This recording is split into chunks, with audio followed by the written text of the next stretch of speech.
인대시기에 합당하신 어린 양 5장 1절에서 14절까지 내용을 살펴보도록 하겠습니다. 앞에서는 초점이요 하나님께 가 있었어요. 근데 4장에서 초점이 하나님께 있었는데 5장에 넘어오면서 찬양의 초점이 어린 양이신 그리스도께로 향하고 있어요. 자, 그래서 4장에서는 하나님 찬양, 5장에서는 어린 양 찬양. 물론 끝에 가면 하나님과 어린 양을 같이 찬양하죠. 자, 한번 내용을 살펴보겠습니다. 1절입니다. 시작.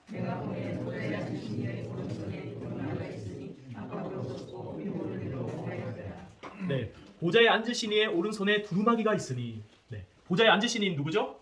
하나님. 하나님 손에 오른손은 권능의 손이죠. 힘을 상징하죠. 이 하나님의 권능의 손에, 주권적인 손에 뭐가 잡혀 있어요? 두루마리가 잡혀 있어요. 자, 이 두루마리에는 안과 밖에 글씨가 써 있대요. 이게 뭐냐면은 당시에 중요한 문서는 안에 글을 쓴 다음에 밖에 간단하게 그게 어떤 문서인지 글을 표기했다고 해요. 그리고 그 두루마리를 열지 못하도록 촛농 같은 것을 밀랍을 녹여가지고 붙이고 왕의 인장을 찍어요. 그것이 봉인된 거죠. 그런데 그게 7개나 찍혀 있어요. 오늘 본문에 보면 완전히 봉인된 걸 말해요. 완전수죠 지금. 자, 그게 하나님의 손에 들려있다는 의미는 이 책에 관련된 내용이 하나님의 주권에 의해서 결정되었다는 거예요. 하나님의 주권. 자, 그러면은 이 책의 내용이 뭘까요? 궁금하시죠? 안 가르쳐 드릴까요? 이 두루마기에 도대체 뭐가 쓰여져 있을까요? 한번 맞춰보세요. 전에 내려오는 말씀. 아, 전에 내려온 말씀. 인봉할 필요가 없죠. 다 써 있으니까 이미. 네, 이 말씀은 나중에 어린 양께서 인을 하나씩 뗄 때마다 심판. 네, 예. 누구는 예. 어떻게 해서 심판하고 누구는 어떻게 벌 줘야 되는 거야. 예, 심판에 대한 내용이 맞아요. 네, 이 책의 내용은 뭐냐면 계시록 끝에 가서 다 드러나요. 왜냐하면 한 예수님께서 이걸 떼신 후에 그것이 펼쳐지면서 그게 성취되고 그 성취의 끝이 계시록 끝에 나오잖아요. 그 계시록 끝에 뭐가 나와요? 세상을 향한 최종 심판. 네, 맞았습니다. 최종 심판과 그리고 하나님의 나라가 완전히 회복되는 거예요. 그것이 하나님의 우리 구원 계획이었어요. 세상을 심판하고 하나님의 나라를 완성하는 것. 이것이 두루마리에 있던 내용이고 하나님의 최종 계획이었는데 이걸 인을 떼고 뗀다는 것은 그 계획을 펼쳐 드러나게 하고 성취한다는 거예요. 하나님의 이 마지막 심판과 구원 계획을 드러내고 성취하시는 분, 이루실 분이 누굽니까? 오늘 본문에서 누가 이걸 떼는지 질문해요. 자, 2절과 3절을 읽어보겠습니다. 시작. 복음에 힘있는 천사가 큰 음성으로 이르기를 누가 그 두루마리를 펴며 그 일을 내게 합당하냐 하늘에나 땅에나 땅 아래에 능히 그 두루마리를 펴거나 보거나 할 자가 없더라. 네, 힘 있는 천사가 오늘 보니까 큰 음성으로 온 세계가 다 들릴 정도로 큰 음성으로 외치는 거예요. 누가 그 두루마리를 펴며 그 인을 떼기에 합당하냐? 이 인을 뗄 사람 나와라! 라는 말이 한마디로. 그러니까 오늘 본문에 하늘 위에나 땅 위에나 땅 아래 능히 그 두루마리를 펴거나 보거나 할 자가 있어요? 없어요? 없더라. 온 세계 피조 세계를 향해서 선포한 거예요. 이 두루마기를 뗄 자가 누구냐? 나와라. 천사를 통해서. 근데 있어요? 없어요? 아무도 그것을 감당할 수가 없어요. 모든 피조물도 그리스도의 영광이 이 땅에 임하기를 사모한다고 그랬어요. 그런데 이걸 뗄 자는 아무도 이 세상에 없는 거예요. 그때 요한의 반응이 뭡니까? 이 장면을 보고 있던 사도 요한의 반응이 4절입니다.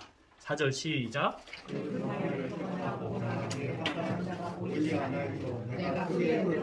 네, 두루마리를 피거나 볼 자, 하나님의 그 구원의 계획을 성취하고 이루실 분이 없기 때문에, 보이지 않았기 때문에 이 사도 요한은 크게 울었어요. 당시 어떤 상황이죠? 로마의 박해와 고난 가운데 있는데 그 고난에서 건져내고 우리의 구원을 완성하신 그것이 그렇게 기다리고 사모하고 있는데, 그 고난 가운데서 고통당하는 교회들이 있고 성도들이 있는데 어서 속히 거기서 벗어났으면 좋겠는데, 그 사도 요한이 그것을 기다리고 있는데 그것이 지연되고 있고 하나님의 구원이 성취되기를 갈망하는데 그것이 이루어지지 않을 상황이 되어버리니까 사도 요한이 울었어요.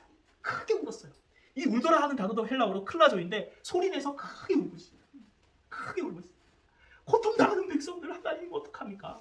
하나님의 구원이 이루기를 그렇게 소망하고 갈망하는데 이런 자가 없다니 어떡합니까? 그래서 펑펑 운 거예요.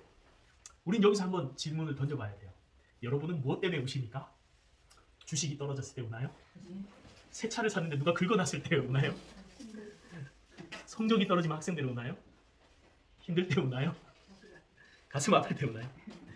우리가 우리의 마음속에 정말 하나님의 구원을 갈망하고 하나님의 나라를 갈망하는, 그리고 이 땅에 고통당하고 영적으로 침체된 교회를 바라보는 그 마음이 우리의 거룩한 눈물이 되어서 하나님 앞에 울부짖을 수 있기를 주님의 이름으로 축복합니다. 그 김진홍 목사님 잘 아시죠? 천막교회를 하셨던 그 가난한 동네에서 그 목사님이 어느 날 여성도 한 명이 포장마차에 일을 하시는데 쓰러져서 막 달려갔대요. 도와줄 사람이 없어서. 근데 그분은 너무 가난한 그 빈민촌에서 판자촌에 사는 분인데 겨우 이 포장마차를 하면서 가족 생계를 꾸려가고 제대로 먹지도 못하고 과로를 해서 쓰러진 상태였다고 해요. 그래서 그 성도를 등에 업고 병원에 가서 입원을 시켜야 하니까 입원시키러 가는데 입원을 안 시켜주더래요. 그래서 돈이 없으니까 그 여자분도 없고 본인도 없으니까 제발 어떻게든 돈을 구해올 테니까 제발 입원서 시켜주고 살려달라고. 근데 병원에서 냉철하게 거절했대요. 돈 없으면 입원 안 된다. 그래서 결국 업고 막 이리저리 헤매다가 그 등 위에서 여자분이 죽으셨어요. 돌아가셨어요. 아이고. 그래서 그걸 업고 있는데 얼마나 한탄이 되는지 막 울부짖었대요. 그러면서 성도 하나 살리지 못하는 자신의 무능함 때문에 펑펑 울면서 그렇게 있었대요. 그때 하나님의 음성이 들려왔대요. 하나님 뭐라 말씀하시냐면 사랑하는 아들아 울지 마라. 너는 죽은 시체 하나를 업고 있지만 나는 날마다 온 세상의 시체를 걸머지고 있느니라. 하나님의 마음을 알게 하신 거예요. 그렇습니다. 우리가 정말 하나님 나라가 회복되기를 갈망하고 영적으로 침체된 한국 교회와 우리 성도들과 우리 모습을 바라보면서 하나님 앞에 거룩한 눈물을 흘릴 수 있기를 바랍니다. 그렇게 울부짖고 있는데 아까 24장로 중에 한 명이 등장해서 요한에게 아주 기쁜 소식을 알려줍니다. 5절 말씀 읽겠습니다. 시작. 장로의 한 사람이 내게 말하되 울지 말라. 유다의 지파의 사자 다윗의 뿌리가 이겼으니 그 두루마리와 그 일곱인을 내시리라 하더라. 네, 울지 마라. 여기서도 울지 마라 하면서 뭐라고 말합니까? 유대지파의 사자 다윗의 뿌리가 이겼다. 이 유대지파의 사자 다윗의 뿌리가 누굴까요? 예수님. 네, 예수님입니다. 예수님이 유대지파시죠? 그리고 그 창세기에 보면 유다는 사자의 새끼로다 이런 구약의 표현이 있어요. 그것을 가져와서 예수님은 사자같이 용맹하게 그 원수 사탄을 이기신 분이다 라고 말합니다. 그리고 다윗의 뿌리다 말하는데 예수님이 다윗의 후손이에요? 다윗의 뿌리예요? 헷갈리죠? 네, 원래 성경의 표현 다윗의 자손이라는 표현이 많이 나오는데 여기서는 그 표현을 역으로 사용해서 예수님은 인간으로 오셨을 뿐 아니라 다윗의 후손으로 오셨을 뿐 아니라 다윗의 뿌리다. 다윗보다 먼저 계신 하나님이시다는 것을 동시에 말하고 있는 거예요.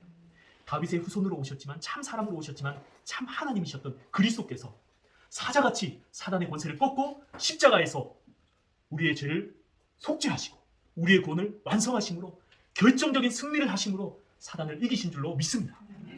그 그리스도께서 하나님의 최후 심판을 완성하시고 재림하셔서 우리의 구원을 완전히 이루실 줄 믿습니다. 그래서 인되시는 분이 누구냐? 그분이 있다. 바로 그리스도다 라고 말씀하는 거예요. 자, 그러면서 이 예수님이 어떻게 등장합니까? 6절과 7절 말씀 읽겠습니다. 시작. 내가 또 보니 보좌와 내 생물과 장로들 사이에 한 어린양이 서 있는데 일찍이 죽음을 당할 것 같아. 그에게 일곱 뿔과 일곱 눈이 있으니 이 눈들은 온 땅에 보내심을 받은 하나님의 일곱 영이다. 그 어린양이 나와서 보좌에 앉으시니 두루마리를 취하시리라. 네, 보좌와 내 생물과 장로들 사이에 딱 요한이 보니까 인되실 분이 있다라고 말해서 딱 보니까 누가 있어요? 한 어린 양이 딱 거기 있는 거예요. 보좌 사이에. 그리고 이 어린 양은 어때요? 일찍 죽임을 당한 것 같더라. 이것은 예수님이 우리 죄를 위해서 십자가에서 죽으신 분이다라는 것을 이야기합니다. 그 어린 양에게 뿔이 몇 개 있어요? 7뿔과 7뿔은 뭐냐면 뿔은 이김을 말해요. 7은 완전수죠. 온전한 승리자이신 그리스도를 보여주고 있어요. 그리고 7눈이 있더라. 7눈은 또 온전한 눈 모든 것을 보시는데 그 7눈은 누구예요? 하나님의 7 영이더라. 누구예요? 성령님을 말합니다. 온전하신 영, 성령. 성령님을 통해서 온 세상을 감찰하시는 그리스도, 자신의 백성을 돌아보시는 그리스도를 의미하고 있습니다. 자, 그렇게 그리스도가 등장을 했어요. 그러면서 8절에 예수님께서 나오자 내 생물과 24 장로들의 반응이 나와요. 우리 8절 읽겠습니다. 시작. 그 두루마리를 취하시네 내 생물과 24 장로들이 그 어린 양 앞에 엎드려 각각 금고와 향이 가득한 금은 대접을 받았으니 이 향은 성도의 기도들이라. 네, 어린 양이 두루마리를 탁 취하시는 순간에 하나님의 구원을 완성하기 위해서 그 오른손에서 두루마리를 가지시는 순간에 내 생물과 24 장로들이 어린 양 앞에 엎드렸는데 검은고와 그리고 금 대접을 가졌다 이렇게 말해요. 이 검은고는 뭘까요? 검은고는 우리나라의 기다란 이 검은고가 아니고 유대 지방에 썼던 현악기 수금을 말합니다. 하프 같은 것이죠. 10개에서 12개의 현을 가진 하프인데 그것을 가지고 있다는 것은 어린 양을 찬양한다는 것이고 금 대접을 가졌다는 것은 거기에 향이 가득히 담긴 금 대접이죠. 그것이 뭐라고 설명되어 있죠? 성도들의 기도들이라 이렇게 말해요. 그렇습니다. 성도들의 기도를 하나님 가까이에서 섬기는 천사로서 드리는 장면이 나오고 또한 장로들도 이스라엘 하나님 백성의 대표로서 그 기도를 올려드림으로써 이 인대시고 심판하신 역사가 그 기도의 응답으로 일어나는 것을 보게 됩니다. 자, 여기서 한 가지, 이 기도가 어디에 담겨 있어요? 뭐라고 표현되고 있어요? 금대죠. 그래서 우리의 기도를 귀히 여기신다는 의미예요. 그리고 향이라고 표현되어 있죠. 우리의 기도를 향기롭게 받으신다는 거예요. 그래서 이 기도가 지금 누구에게 올려지고 있어요? 어린 양 예수님께 드려지고 있어요. 그래서 우리는 하나님께도 기도하고 예수 그리스도께도 기도합니다. 하나님을 찬양하고 어린 양이신 예수님도 찬양하는 거예요. 주님께 여러분 마음을 고백하고 쏟아보세요. 주님께서 여러분의 기도를 가볍게 여기지 않으세요. 귀하게 여기시고 또 그 기도를 향기롭게 여기실 줄 믿습니다. 한 농부가 모처럼 도시에 고급 식당에 식사를 갔대요. 근데 신사들이 다 앉아 있었어요. 시골떼기들이 다 보니까는 굉장히 업신여긴 눈으로 쳐다보고 있었어요. 저 사람들이 어떻게 밥 먹나 보는데 그분들이 딱 앉자마자 농부에서 온 이 가족이 손을 딱 모으고 기도를 하는 거예요.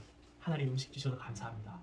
그래서 비꼬는 말로 놀리려고 아니 당신들은 밥 먹을 때마다 그렇게 기도합니까? 라고 누가 질문했어요. 그러자 하는 말이 아닙니다. 우리가 다 그렇게 기도하는 건 아닙니다. 그러자 그럼 누가 기도 안 합니까? 라고 질문했대요. 그때 이렇게 농부가 대답했습니다. 예를 들면 소, 돼지 그런 것들은 기도 안 합니다. 그 녀석들은 먹을 것밖에 모릅니다. 라고 이렇게 이야기했다고 해요. 사람들은 우리의 기도를 업신여기고 할지 모르지만은 우리 예수님께서는 여러분의 기도를 귀하게 여기고 향기롭게 여기실 줄로 믿습니다. 자, 이렇게 엎드려서 24장로와 내생물이 엎드려서 한 게 뭘까요? 검고를 들고 향을 들고 찬양을 합니다. 9절과 10절 말씀을 읽겠습니다. 시작. 그들이 새 노래를 불러이르되 누구를 가지시고 그 인목을 이기에 합당하시도다. 일찍이 죽음을 당하사 각 족속과 가문과 백성과 나라 가운데서 사람들을 비로소서 하나님께 드리시고 그들로 우리 하나님 앞에서 나라와 그 사람들을 삼으시니 그들이 땅에서 왕노릇 하리로다. 네, 여기서 새 노래를 불렀다라고 말했는데 새 노래가 뭘까요? 신곡을 썼을까요? 장로들이 작곡 좀 하자 우리 하면서 내생물 작사해 이러면서 신곡을 써서 불렀을까요? 그 내용이 아닙니다. 새 노래라는 표현은 시편에도 나오는데요. 시편 96편 1절. 여호와께 노래하라. 온 땅이여 여호와께 노래할지어다. 여호와께 노래하여 그의 이름을 송축하며 그의 구원을 날마다 전파할지어다. 그의 영광을 백성들 가운데 그의 기이한 행적을 만민 가운데 선포할지어다. 아멘. 여기 보면은 구원을 날마다 찬양하며 라고 말하고 그 구원을 다시 밑에 보면 기이한 행적을 만민 가운데 선포할지어다. 그렇죠. 하나님이 이스라엘 백성을 구원하신 그 행동은 세상에서는 없었던 아주 특별한 하나님의 역사고 기이한 행동이었습니다. 그것을 다른 말로 구원이라고 말하고 그 구원을 노래하는 노래를 구약에서는 새 노래라고 하는 거예요. 하나님이 하신 놀랍고 기이한 일, 새로운 일. 그것이 다시 이 계시록에서 받아서 새 노래로 노래한다는 것은 우리를 구원하신 그리스도 구원자이신 그 주님을 향한 노래, 찬양이라는 것입니다.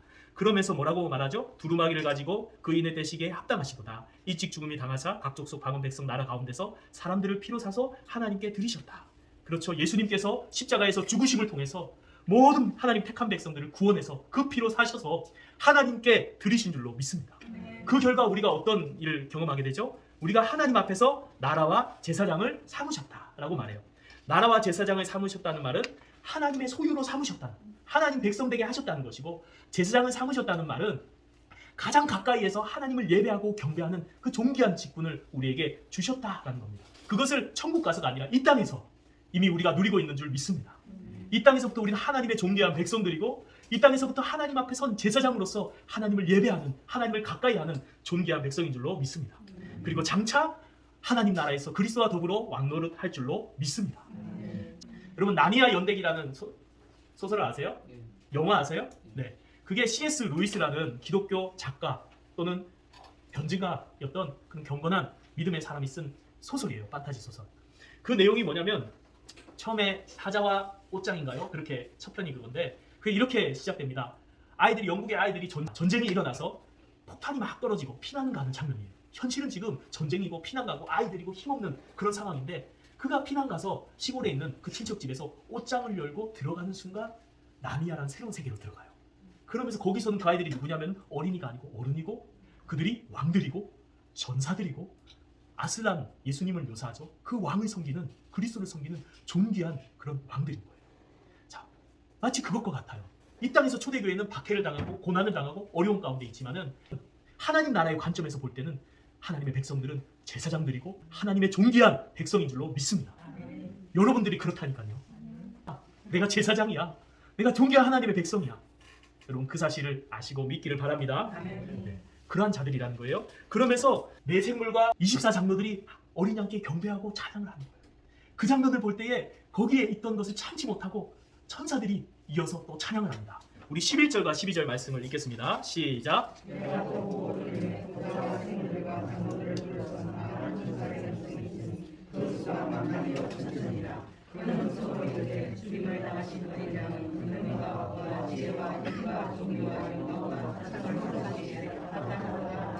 네, 그 생물과 장로들을 둘러싼 천사들, 많은 천사들, 만만의 천사들, 천천의 천사들, 많은 수를 표현하죠. 이것은 엄청난 수많은 천사들이 큰 음성으로 찬양을 합니다. 어린 양에게 뭐가 있어요? 능력이 있대요.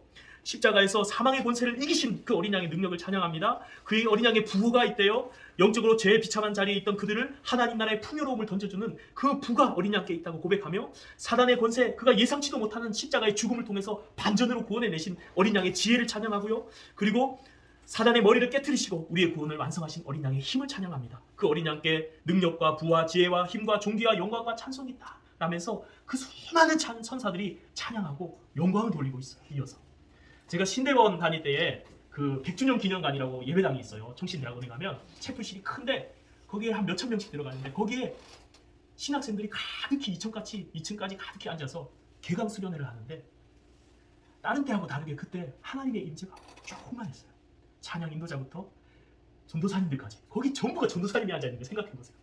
전부 주님을 위해 살겠다고 온 그 헌신된 전도사님들이 앉아서 찬양을 하는데 그날따라 하나님의 은혜가 충만히 임하고 주님을 위해서 헌신하겠다는 각오가 불같이 막 올라오면서 하나님을 찬양을 하는 거예요.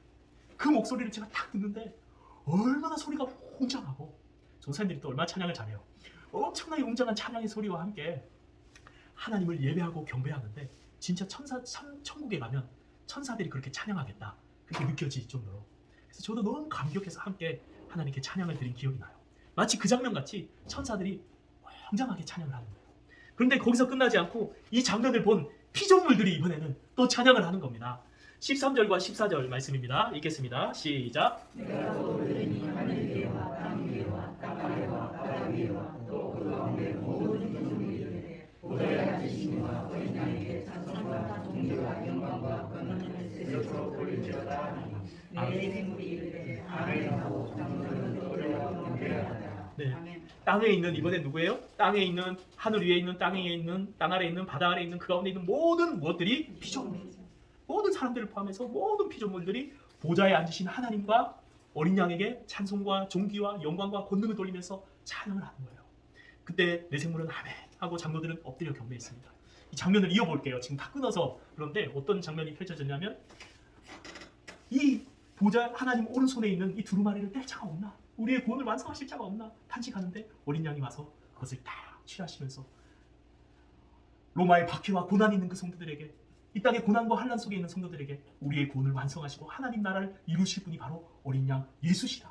능히 이기고 승리하실 분이 어린 양 예수이시다 라는 것을 딱 보여주는 그 장면에서 내 생물과 24장로들이 하나님께 그 어린 양께 엎드려서 경배를 하며 찬양을 하고 그 장면을 본 둘러싼 수많은 천사들이 가만히 있을 수 없어서 어린 양의 그 부와 권능과 영광과 힘과 지혜를 찬양하고 경배하는 거예요. 그러면서 세상의 모든 피조물들이 아까는 그 피조물 중에서 인될 자가 없었는데 그렇게 기다리던 피조물들이 모든 피조물들이 함께 그 어린 양께 찬양과 그 보좌에 앉으신 하나님께 어린 양께 찬양과 경배를 올려드리고 있는 것입니다. 여러분 그 장면이 바로 이 영광스러운 하늘의 예배와 찬양의 장면인 줄로 믿습니다.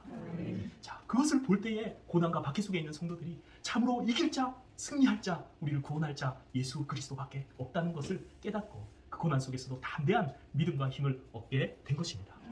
여러분 우리도 이 찬양이 드려진 이 가운데 우리도 빠져서는 안 되겠죠? 우리의 삶 속에서 우리의 예배 가운데서 우리도 함께 우리 하나님과 어린 양을 예배하고 경배함으로 그 예배 자리에서 고난을 이기고 믿음으로 승리하는 우리 성도님들이 되시기를 주님의 이름으로 축복합니다. 네, 기도하겠습니다. 이 시간 기도할 때에 오늘 말씀을 기억하면서 기도하기 원합니다. 하나님 이 땅만을 바라보면 소망이 없고 불안하고 두렵지만 하늘을 바라보고 보좌에 앉으신 하나님, 통치하신 하나님을 바라보고 또 우리의 구원을 이루신 그 어린 양을 바라볼 때 우리가 참으로 그분을 예배할 때에 이 땅의 모든 고난과 두려움을 담대히 이겨낼 믿음과 힘을 얻게 되는 줄 믿습니다. 주님 우리 눈을 열어서 하나님과 어린 양을 보게 하시고 참으로 하나님을 예배하는 예배자로서 승리한 삶을 살아가게 해달라고 이 시간 다 같이 기도하겠습니다. 하나님 아버지 감사드립니다. 오늘 하나님 우리가 하나님이 말씀을 붙들고 기도합니다. 하나님 아버지 참으로 고난과 이 땅의 박해와 환난 가운데 있던 초대교회 성도들, 또 이 땅을 살아가는 하나님 여러 가지 삶의 어려움 속에 있는 하나님 백성들에게 하늘의 보좌로 올라오라 말씀하시고 그곳에 하나님의 보좌에 앉으신 영광의 권능의 하나님을 보게 하시고 또 우리를 구원하시는 어린 양을 보게 하시고 그분을 찬양하고 예배하게 하심으로 말미암아 이 땅의 두려움과 환난과 불안과 문제와 모든 것들을 떨쳐버리며 하나님 예배와 찬양으로서 하늘의 평강을 경험하며 담대한 마음을 경험하게 하시는 하나님 아버지, 우리 모든 성도들에게도 하늘의 그 영광의 보좌를 볼 수 있는 믿음의 눈을 열어 주시옵소서. 지금도 하늘 보좌에 계신 하나님과 그 우편에 계신 어린 양을 보게 하여 주시옵소서. 그리하여 담대한 마음을 우리에게 허락하시고 이 땅의 모든 어려움들을 하나님을 의지하고 어린 양을 의지함으로 담대하게 이겨내며 찬양하며 경배할 수 있는 저희들 될 수 있도록 하나님 도와 주시옵소서. 주님 감사합니다. 지금도 하늘 보좌에 앉아 계신 하나님과 그 우편에 계신 어린 양을 믿습니다. 하나님 우리의 영적의 눈을 열어 주시옵소서. 이 땅의 두렵고 환난과 어려움과 여러 가지 곤란한 문제들 속에서 하늘을 바라보게 하여 주시옵소서. 하나님이 온 세상을 통치하시니 능히 나를 주장하시고 지키실 줄로 믿습니다. 어린 양이 우리의 구원자이시니 능히 모든 죄와 고통에서 우리를 구원하시고 하나님 나라가 이르게 하실 줄 믿습니다. 그 주님을 찬양하고 예배함으로써 담대히 세상을 향해 나아갈 수 있는 저희들 되게 하여 주시옵소서. 감사드리며 예수님 이름으로 기도드립니다. 아멘.